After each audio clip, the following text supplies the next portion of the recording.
Project ఏదైతే ప్రారంభించారో ఆ డిండి project లో శివన్నగూడెం కావచ్చు, కిష్టరాంపల్లి కావచ్చు, లక్ష్మణాపూర్ కావచ్చు, మరి మొత్తం రిజర్వాయర్ల పరివాహక ప్రాంతాల్లో అనేక గ్రామాలు మునిగిపోతా ఉన్నాయి.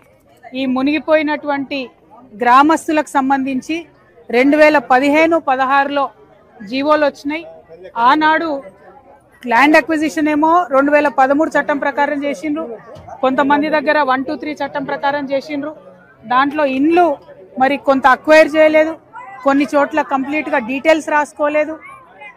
ఆనాడు 2015-16లో 18 సంవత్సరాలు నిండినటువంటి వారికి మరి ఆనాడు ఇంక్లూడ్ చేసుకోవడం జరిగింది. కానీ ఇప్పటి వరకు కూడా ఎక్కడా కూడా ప్రాజెక్ట్ కంప్లీట్ కాలేదు, నీరు రావడం లేదు.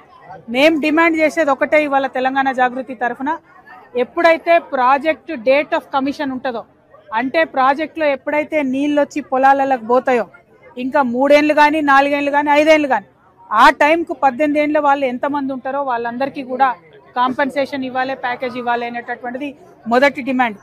రెండవది, ఏదైతే భూమి అక్వైర్ చేసిండ్రో దానికి ఆనాడు 4 లక్షలు ఇచ్చిండ్రు, ఇప్పటికే 11 ఏళ్ళు అయిపోయింది. ఖచ్చితంగా అది పెంచాల్సినటువంటి అవసరం ఉన్నది. ఎకరానికి ఎంత పంచుతారు అనేటటువంటిది ప్రభుత్వం గ్రామస్తులను పిలిచి, ముంపు గ్రామాలను పిలిచి వాళ్ళతో చర్చించి డిసైడ్ చేయండి. ఏదో రాజగోపాల్ రెడ్డి గారు చెప్పినట్టు 25 లక్షలు 30 లక్షలు అని గొంతెమ్మ కోరికలు మేము కోరతలేం.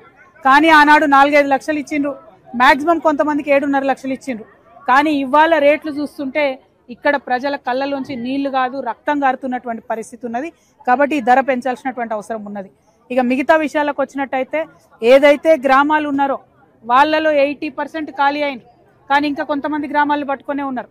ఆ ఖాళీ అయిన 80% కూడా చెట్టుకోగలు పుట్టకోగలు అయిపోయారు. ఎక్కడా కూడా చట్టం ప్రకారం R&R కాలనీ కట్టేయలేదు. గ్రామం తీస్తే గ్రామానికి గ్రామం రీలొకేట్ చేయాలనేటటువంటిది ప్రాథమిక మానవతా సూత్రము, దాన్ని పాటించలేదు. ఈ గ్రామస్తులంతా కూడా చెట్టుకోగలు పుట్టకోగలుగా చెదిరిపోయినటువంటి పరిస్థితి ఉన్నది. కాబట్టి మేము డిమాండ్ చేస్తూ ఉన్నాం. ఇబ్రహీంపట్నం పట్టణంలో కొంతమందికి, చింతపల్లి మండల కేంద్రంలో కొంతమంది అడుగుతూ ఉన్నారు. ఎవరు ఎక్కడ అడిగితే అక్కడ దయచేసి వాళ్ళ కాలనీ లాగా ఒక 10 ఎకరాలు 20 ఎకరాలు 30 ఎకరాలు అయిపోతే అందరికీ కూడా అకామిడేట్ అయిపోతుంది. కూలీ నాలి చేసుకునే పేద ప్రజలు ఉన్నారు కాబట్టి ప్రభుత్వం ఆలోచించాలని కోరుతున్నా.